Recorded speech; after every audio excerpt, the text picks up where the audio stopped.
the most beautiful flower on God's green earth, yet at the same time the most wretchedly loving, yet neglecting all at the same time, trying to do everything right, yet doing more harm than good. As a child, I never really understood the fact that you were only human, and being human, you were entitled to make mistakes. Some days the hate outweighed the love, but there was always an emotion to thrive on, strong for being able to raise a boy to a man, all on your own, yet weak for falling victim to temptation. Children never understand such things right away, and when we do acquire the wisdom to figure it all out, it's too late to make peace. I understand now. It was your unconditional love for me that sometimes made you hate yourself for what you chose. I understand. I love you. So that was a poem I had wrote to my mother in 2007, and basically I grew up with my grandparents. My mother was on drugs, and she left me on my grandparents' steps because she had to choose between her habit and taking care of her child, and at the time her habit was stronger, so she chose her habit. She was something special, but at the same time she had her ways, and her ways made her choose the life that she had lived. So at the same time, in God's eyes, she's one of the most beautiful flowers, but at the same time the most wretched weed, because she still had her demons, her shadows that she had to overcome. So everybody make mistakes, and in order to figure out who I was and to love myself, I had to start by exiting all the bad things in my life. So one of the things that I always held was like, you wasn't there for me, and I always used it against her, but it always hurted her because she knew deep down in her heart that she wanted to be there, but she just couldn't. So I had to forgive her for it.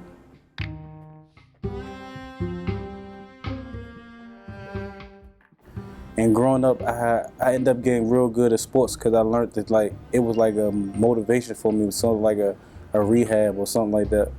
And I had scholarships in football and basketball at the time before my incarceration. And I learned throughout that time that peer pressure and just that one split second of doing something that your gut tell you not to do, that you could lose almost your whole life behind it. And one night I was with a group of friends and got incarcerated. And from that incarceration, I spent 6.5 years in prison. I spent 2 years in solitary confinement, which is 23 and 1, and I only came out of the cell for an hour a day. And I got one 15-minute phone call for a month. I was 17 years old, and I came home at 23. Within that time, I've been to 3 penitentiaries in Kentucky, Louisiana, and California. And through each one of my penitentiaries, I never got a letter from a friend, no money from a friend. The only people I had to count on was my family and free minds, the same people that I turned my back on when I was in society, you know what I'm saying? So it's a different world when you go inside prison, you know what I'm saying? It's no one to hold your hand, it's no one to walk you through. You're actually on your own, so you have to learn how to survive on your own, you feel what I'm saying?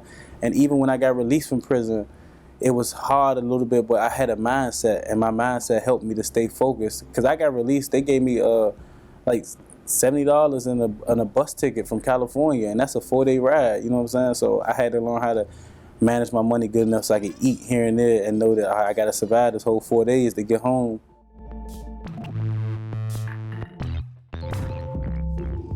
When I played sports, I didn't think about nothing that was going on around me, inside the neighborhood, within my family, nothing. The only thing I thought about was the sports. It was like a therapeutic type thing. But it seemed like as soon as I get off the court, that's when reality hit me. And I'm back into the same environment. I'm back hanging around the same people. And I'm cool in school because I play sports, but I also want to be cool in the neighborhood. So by being cool in the neighborhood, I hung with people who wasn't doing too much right. So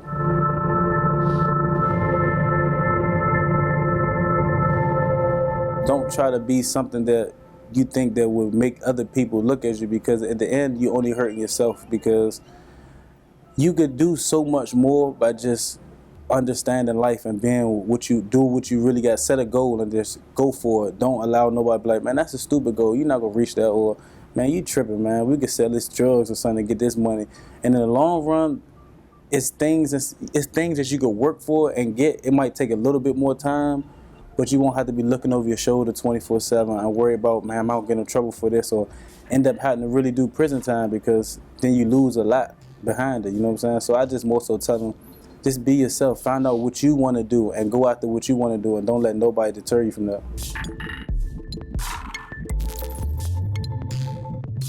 There is a way out, other than the way that some people think you got to be in the streets, or you got to hustle, or you got to be this cool guy. But by getting your education and stuff like that, you could make a way out. The most important thing in life is to learn who you are And once you learn who you are, you accept the limits will be so high for you.